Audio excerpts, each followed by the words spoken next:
Bonjour à tous et bienvenue sur LCP pour Questions d'actualité, le rendez-vous phare de la chaîne parlementaire autour des questions au gouvernement. Une séance que vous allez pouvoir suivre dès 15h, ce sera en direct et en intégralité sur le canal 13 de la TNT. Alors pour vous faire vivre cet événement et ne rien manquer de ce qui se passe à l'Assemblée nationale, nous serons en duplex de la salle des 4 colonnes avec Elsa Mondingava et Stéphanie Despierres pour les bruits de couloir et toutes les réactions politiques, et puis aussi avec Clément Perrault. Clément, vous êtes déjà dans l'hémicycle, vous attendez l'arrivée des députés. On revient vers vous dans un tout petit instant pour le menu des questions au gouvernement. Alors dans l'actualité, au sommaire aujourd'hui, près de 4 millions de Français vont perdre leur passe vaccinale. À partir d'aujourd'hui, le délai entre 2 injections est ramené de 7 à 4 mois. Toutes les personnes vaccinées avant le 15 octobre sont concernées. En revanche, pour les autres, ils pourront assister à un concert, aller danser en discothèque ou boire un verre au bar, et ce, dès demain. Un conseil de défense sanitaire s'est réuni alors que la décrue est jugée significative par le patron des députés de la majorité, Christophe Castaner. Dans ce contexte, une tribune de sénateurs Les Républicains demande la levée immédiate du pass vaccinal. Gabriel Attal dit qu'il faut attendre la décrue des chiffres à l'hôpital. Le gouvernement envisage cette levée pour la fin mars ou le début avril. De tous ces sujets, on en parle, on en débat au plateau dans un instant avec mes invités. C'est parti pour Questions d'actu.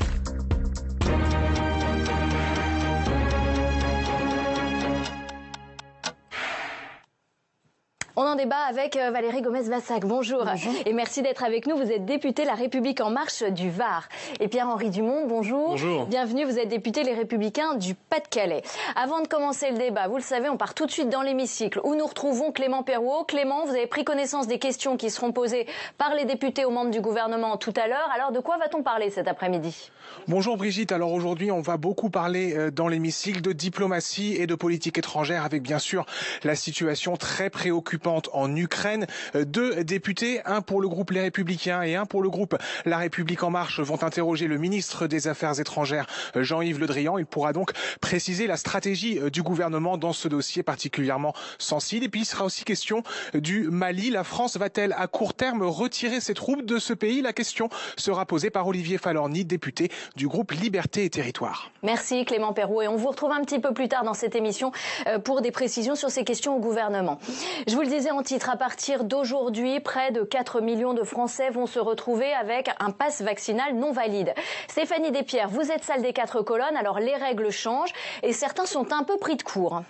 Oui, c'est le délai entre les injections pour conserver son passe vaccinal qui change. Si vous avez eu votre 2e dose depuis plus de 4 mois, c'est-à-dire avant le 15 octobre, vous devez faire votre rappel. Sinon, votre passe n'est plus valable. Vous ne pourrez plus aller au restaurant, voyager d'une région à une autre ou assister à un spectacle ou aller dans une salle de sport. La validité des certificats de rétablissement, elle aussi, est réduite de 6 à 4 mois. Selon le ministère de la Santé, environ 4 millions de Français pourraient perdre ce sésame. Les 12-17 ans ne sont pas concernés par le rappel. Bonne nouvelle enfin pour les passionnés de musique et les fêtards. Demain soir, les discothèques rouvrent, les concerts debout reprennent et on pourra à nouveau consommer au comptoir au bar. Merci Stéphanie Despierres. Donc les danseurs de discothèque sont prévenus, c'est pour demain. En attendant, Valérie Gomez-Vassac, 4 millions de Français qui vont perdre leur passe vaccinal aujourd'hui. Est-ce que ça ne met pas un peu à mal votre stratégie vaccinale ? Moi, je pense pas. Je crois au contraire qu'on voit bien que les chiffres sont quand même meilleurs, que le taux de contamination est quand même moins fort. Donc on voit que ça va dans le... qui ne sont pas allés faire leur 3e injection, leur rappel, et qui donc sont potentiellement...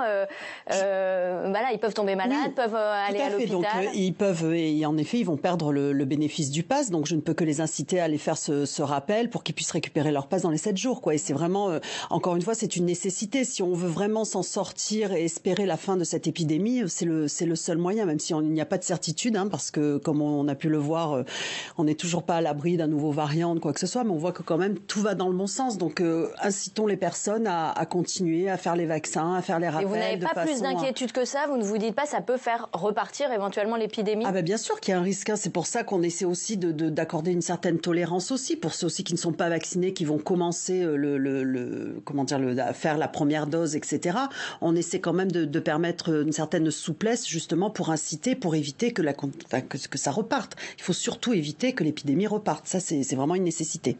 Pierre-Henri Dumont, dans votre circonscription, vous avez entendu des gens qui étaient un peu pris de court, qui se disaient j'ai pas fait mon injection, du coup je peux plus aller au cinéma, au spectacle, au restaurant? Oui, mais en effet, mais je pense que c'est partout pareil en France. C'est-à-dire que quand on parle de 4 à 5 millions de Français qui risquent du jour au lendemain de se retrouver sans passe, alors qu'ils ont, eux, fait la démarche d'aller se faire vacciner, première dose, deuxième dose, ils comprennent pas. Parfois, c'est une lassitude de la vaccination, parce que c'est vrai que quand on se vaccine tous les 4 mois, bon, au bout d'un moment, les gens en ont un peu marre.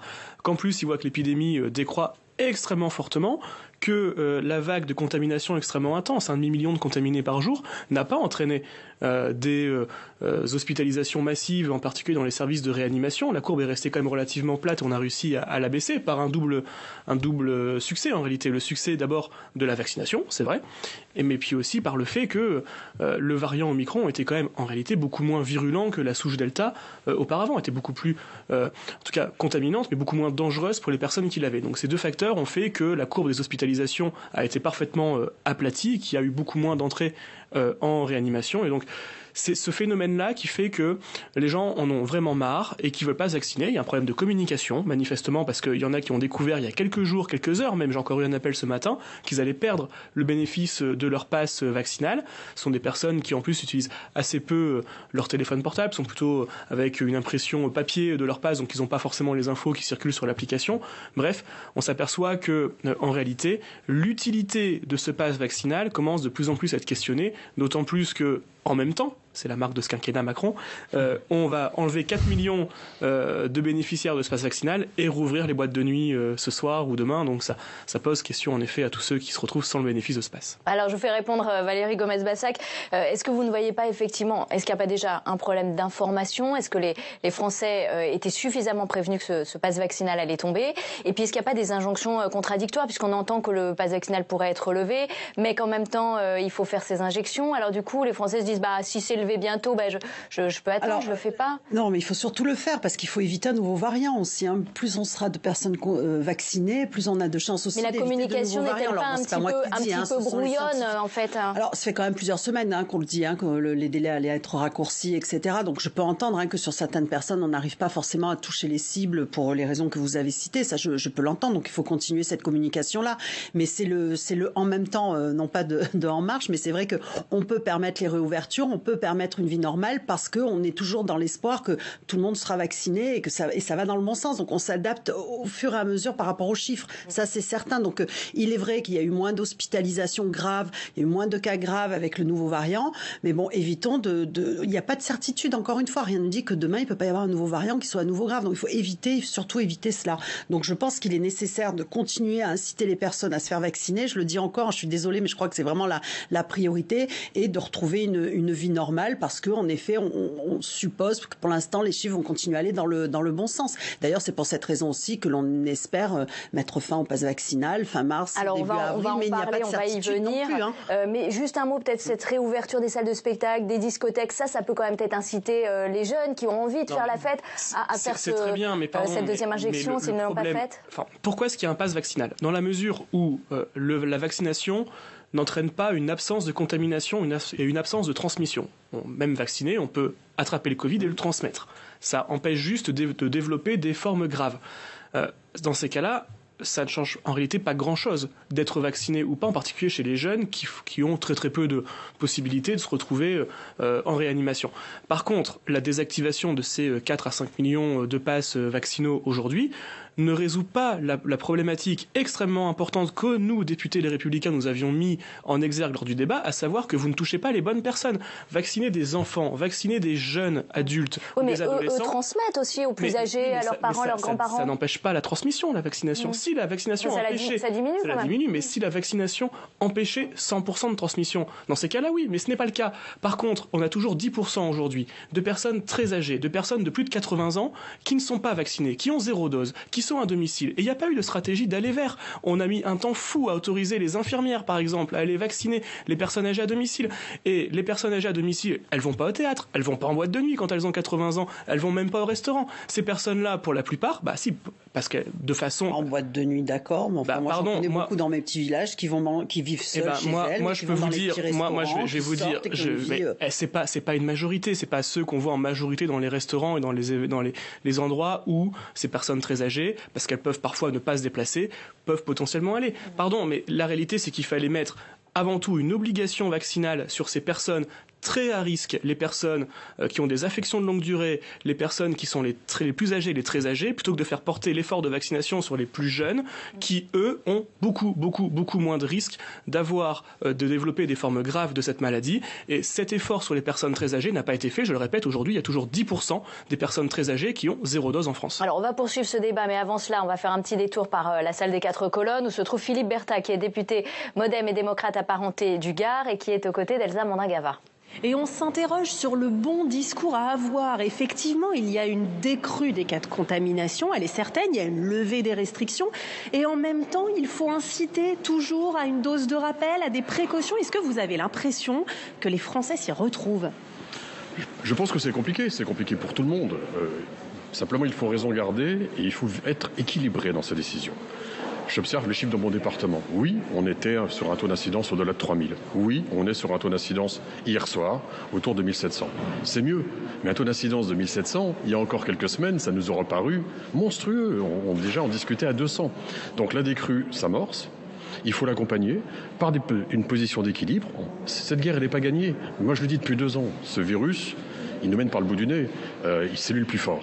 Il faut s'adapter à lui, il faut l'accompagner dans sa décrue, il faut surtout pas baisser la garde. Sauf qu'on a l'impression que la question maintenant, c'est quand mettra-t-on fin à ce pass vaccinal ? Est-ce que les Français vont se dire, bon, si finalement il faut attendre 1 mois, 2 mois, à quoi bon faire soit mon rappel, soit me faire vacciner tout court ? Il faut juguler, quoi qu'il arrive, la propagation, la multiplication virale. Aujourd'hui, on a un Omicron qui est à peu près stabilisé sur le plan génétique, après avoir vécu beaucoup de mutations. On a toujours la crainte des mutations à venir. Et ça, il faut garder ça constamment dans nos cerveaux. La prochaine mutation peut être pire. Elle peut être beaucoup plus virulente, conduire à un virus beaucoup plus virulent. Donc l'objet, il est là. Donc la vaccination nous est proposée. Elle a fait vraiment démonstration que c'était vraiment ce qu'on appelle dans notre jargon une vraie innovation de rupture qui change la face des choses pour ce virus et qui changera la face des choses pour les virus de demain, pour HIV, pour la sclérose en plaques, voire même pour le cancer. Profitons-en, n'hésitons pas. Et donc, principe de précaution, d'après vous, on garde le masque, on garde le pass vaccinal, même si la situation s'améliore ? On n'est pas là pour faire de la politique, on est là pour parler de santé. On ne fait pas de politique politicienne sur la santé. Il y a un conseil scientifique dirigé par Jean-François Delfrécy, que je connais par ailleurs et qui est un professeur remarquable. On a parmi les plus grands immunologistes Monsieur Vaccin, c'est-à-dire le professeur Alain Fichard. On fait confiance à la rationalité, on fait confiance à la science. Merci beaucoup. Merci. Vous êtes spécialiste de génétique. Absolument. Je le précise puisqu'on a bien entendu votre discours. Un discours, on voit bien que la majorité cherche le discours d'équilibre entre un certain optimisme, mais une prudence aussi. Merci Elsa Mondin-Gava. Alors Valérie Gomez-Bassac, est-ce qu'on n'entrevoit pas quand même le bout du tunnel ? Effectivement, comme le disait en plateau Pierre-Henri Dumont. Je ne prendrais pas cette responsabilité. Non, mais c'est vrai que le variant Omicron a beaucoup circulé, mais ça n'a pas explosé à l'hôpital en termes de réanimation. On a l'impression que c'est maîtrisé. Là, on nous dit, bon, il peut y avoir une nouvelle mutation du virus, mais est-ce qu'on ne le saurait pas déjà à l'heure qu'il est ? Non, je pense, encore une fois, quand on regarde les autres pays, on a quand même l'impression qu'il y a une décrue qui s'amorce un peu partout. Alors c'est vrai qu'on s'inspire aussi de ce qui se passe ailleurs, puisqu'on voit bien qu'à chaque fois ça tourne et que finalement on arrive un peu à anticiper par rapport à ça aujourd'hui, ce qu'on ne pouvait pas faire il y a quelques mois. Mais non, il faut rester prudent. Bon, moi, encore une fois, je ne suis pas scientifique, je ne vais pas me permettre de dire oui, c'est bon, c'est la fin. Non, oui, il faut être optimiste parce que pour l'instant tout nous permet de laisser penser que ça va vers le mieux.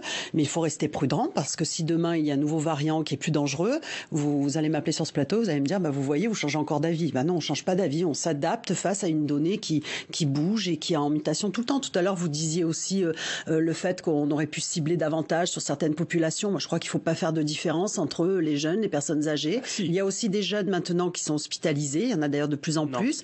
Il faut quand même faire attention. Pardon, mais il ne faut pas comparer les taux de gravité et de passage aux urgences et en service de réanimation pour une personne très âgée ou une personne qui a des affections de longue durée et une personne jeune. Il y a évidemment des personnes jeunes qui sont dans les services de réanimation, mais en proportion, sur une personne non vaccinée, il y a beaucoup plus de personnes âgées, très âgées, en réanimation qu'une personne jeunes. Ce qui était vrai il y a quelques mois n'est plus aujourd'hui. Moi, quand j'appelle mon hôpital de Brignoles régulièrement, l'âge est de plus en plus jeune. Donc, il faut quand même faire attention et protéger toutes les personnes et éviter encore une fois que le virus circule. Et c'est quand même par la vaccination même des plus jeunes. Enfin, moi, je sais que j'ai des enfants, je suis contente qu'ils soient vaccinés. Ça me rassure quand ils vont voir les grands-parents. Même si on sait que ça... Mais évidemment, il faut développer la vaccination. Mais prenez... Moi, je n'accepte pas que dans notre pays, on ait toujours 10% de personnes très âgées qui ne sont pas vaccinées parce que c'est elles qui, demain, si elles sont touchées, si elles sont contaminées, ont le plus fort risque d'aller mourir dans nos services d'urgence. Et que donc, du coup, il fallait faire une stratégie d'aller vers ce que nous avions proposé une fois plus avec les députés. Qui a été en partie fait, il me semble. Surtout par les communes. Par les communes, ça a été bien fait par les communes. 10% de personnes âgées et très âgées qui ne sont pas vaccinés avec un schéma vaccinal complet en France. Ce sont les Gaulois réfractaires. C'est pas des Gaulois réfractaires, simplement qu'on aurait pu faire un système comme en Espagne, par exemple, dans certaines régions d'Espagne, où il y avait des rendez-vous qui étaient préfixés à ces personnes-là, où on permettait aux infirmières d'aller directement chez le patient pour les vacciner. Vous dites obligation vaccinale, on ne peut pas piquer d'office quelqu'un qui ne veut pas se faire vacciner quand même. Vous savez, pour les enfants, ça existe. On ne peut pas aller dans une crèche quand on a un enfant s'il n'y a pas des vaccinations obligatoires. Voilà, c'est comme ça. Et on ne peut pas aller à l'école s'il n'y a pas des vaccinations obligatoires. Moi, je pense que plutôt que de vouloir forcer sur une vaccination des plus jeunes qui, une fois plus, n'ont pas beaucoup de risques, ou moins de risques, beaucoup moins de risques en tout cas que les personnes très âgées, de développer des formes graves, il fallait plutôt inciter ces personnes-là sur qui, une fois de plus, le pass vaccinal n'a aucun effet parce qu'elles ne sortent pas ou très peu de chez elles. Quand elles sortent de chez elles, c'est pour aller au marché, c'est pour aller dans des endroits où il n'y a pas besoin de ce pass vaccinal. Donc je partage pas vraiment votre avis, parce qu'encore une fois, moi c'est vrai, ce sont des communes rurales où il y a beaucoup d'associations. Elles vont dans les associations, elles ont beaucoup d'activités. Donc ces personnes âgées sortent quand même, pour la plupart, vraiment sincèrement. Maintenant, il y a eu quand même, moi je tiens aussi à saluer le travail qui a été fait par les élus au niveau des communes, où vraiment ils ont fait un recensement des personnes âgées pour voir où elles étaient dans les domiciles, pour arriver à les localiser, pour leur permettre la vaccination.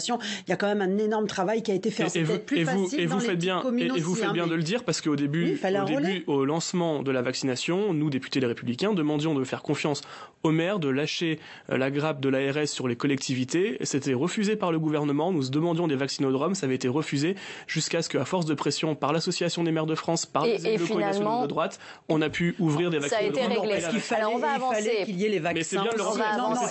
Il fallait qu'il y ait les vaccins aussi. Attendez, je me souviens très bien de l'histoire quand même. C'est-à-dire que permettre l'ouverture de vaccinodromes de partout, si on n'a pas les vaccins, vous auriez crié au scandale parce qu'il n'y avait pas assez de vaccins. Il fallait le temps de production. Il fallait le temps de production. Et le temps d'organisation. En tout cas, ces vaccinodromes ont été ouverts. On a pu vacciner la population. Alors, en tout cas, la situation sanitaire, elle s'améliore aujourd'hui.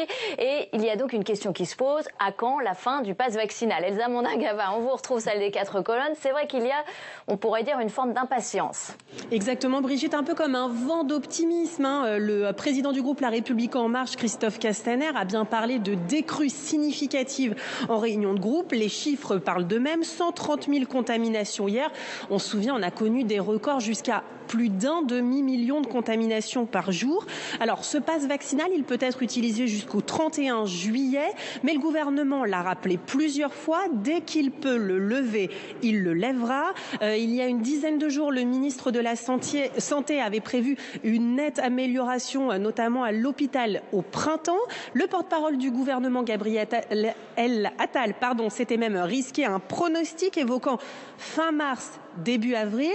Oui, mais Brigitte, le 10 et le 24 avril, c'est l'élection présidentielle et certains s'inquiètent donc d'une levée du pass vaccinal très très proche du scrutin.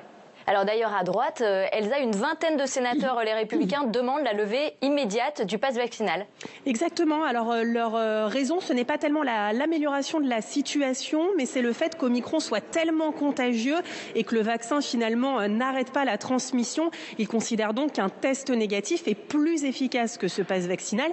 Effectivement, dans les oppositions, à droite comme à gauche, on s'inquiète d'une levée politique du pass vaccinal. On imagine un président de la République annoncé à quelques jours du scrutin, une très bonne nouvelle pour les Français, la levée du pass vaccinal. On aimerait donc décorréler cette décision de l'élection présidentielle. Merci Elsa Mondin-Gava pour ces précisions. Alors Valérie Gomez-Bassac, la levée du pass vaccinal, elle est annoncée pour fin mars, début avril. Le premier tour de la présidentielle, c'est le 10 avril. Comment ne pas y voir un timing politique? On ne fait pas de politique par rapport au pass vaccinal et à sa levée. Pour les municipales, on l'a bien vu. Il y a aussi, si on l'enlève après, on va nous dire que c'est pour empêcher les personnes d'aller voter, même si on peut aller voter sans être... Mais alors pourquoi vous annoncez cette date de fin mars, début avril? C'est par rapport aux chiffres et par rapport à la décrue qui est annoncée et qui semble aller toujours dans le même sens. Mais attention, il n'y a rien de certain. Ça sera peut-être après aussi. Donc pour l'instant, tout laisse supposer que ça serait fin mars, début avril. Ça fait pas longtemps que l'on annonce ça et on l'annonce avec beaucoup de prudence. Il est possible que ça change. Vous y voyez un timing politique? La situation de l'hôpital exige quand même de la prudence. Qu'est-ce que vous en pensez? Je pense qu'il y a assez rarement des coïncidences en politique. Et que, à partir du moment où la majorité à l'Assemblée nationale a décidé de donner les pleins pouvoirs à l'exécutif pour décider de la date de la levée de ce pass vaccinal, moi, ça me semble à peu près évident que ça sera, certes en corrélation avec les chiffres, mais ce sera utilisé comme un argument de campagne. Emmanuel Macron, le président candidat, qui, tel un grand libérateur, va annoncer à son bon peuple de France qu'il lève le pass vaccinal quelques jours avant les élections présidentielles. Ça veut dire que vous pensez que ça peut l'aider pour être réélu à la tête de la présidence? C'est en tout cas parfaitement écrit d'avance, qu'on entend déjà les députés de la majorité, Christophe Castaner, qui peut dire que ce sera levé fin mars, début avril, c'est-à-dire une semaine avant le premier tour. Bon, voilà, personne ne peut être dupe, d'autant plus que, on le voit très bien, c'est pas la première fois que l'exécutif, qu'Emmanuel Macron, utilise des événements extérieurs pour faire promotion de sa campagne présidentielle. Que ce soit par exemple sur la question de la présidence française du Conseil de l'Union européenne, il y a évidemment une utilisation de cette présidence française pour valoriser l'action d'Emmanuel Macron, pour le mettre en majesté, pour le mettre renforcer encore plus sa présidentialité. Et donc, une fois plus, il n'y a pas de coïncidence en politique, encore moins avec cette majorité et encore moins avec Emmanuel Macron. Il y a évidemment concomitance et une action politique qui sera menée sur la levée de ce pass vaccinal. Alors du coup, est-ce que comme... Et c'est pour ça, que nous, ce qu'on pense, c'est qu'il faudrait peut-être, dans ces cas-là, au moins avoir la décence d'organiser un débat au Parlement. Alors il y en a un jeudi prochain, il y a un débat sur la crise sanitaire. Mais au moment de la levée. C'est-à-dire que nous, certes, la séance est censée se terminer d'ici 2 semaines, mais on est toujours député jusque le mois de juin. Rien n'empêche, juste avant la levée, de convoquer le Parlement pour un débat, comme il peut y avoir la semaine prochaine sur la situation sanitaire. À la rigueur, tout le monde sera d'accord, non, si on lève le pass vaccinal? Mais au moins, ça permettra de mettre l'exécutif face à ses contradictions et de pointer du doigt... Oui, mais alors là, vous voulez en faire un débat politique. Mais c'est normal, parce que le gouvernement en fait un débat politique. La majorité en fait un argument politique, une fois plus, ce sera l'argument de dire « moi, président, moi, candidat président, je lève le pass vaccinal pour vous offrir, bon peuple de France, la liberté dont je vous avais privé ». Mais est-ce que, comme les sénateurs Les Républicains, vous demandez la levée immédiate du pass sanitaire, du pass vaccinal? Moi, je pense en tout cas qu'il est absolument nécessaire d'avoir un débat, que ce débat soit tranché par le Parlement et non pas laissé à la seule main de l'exécutif pour en faire un argument politique. Il faut que ce soit le Parlement qui décide de lever ce pass vaccinal et non pas le gouvernement, non pas le président de la République, parce que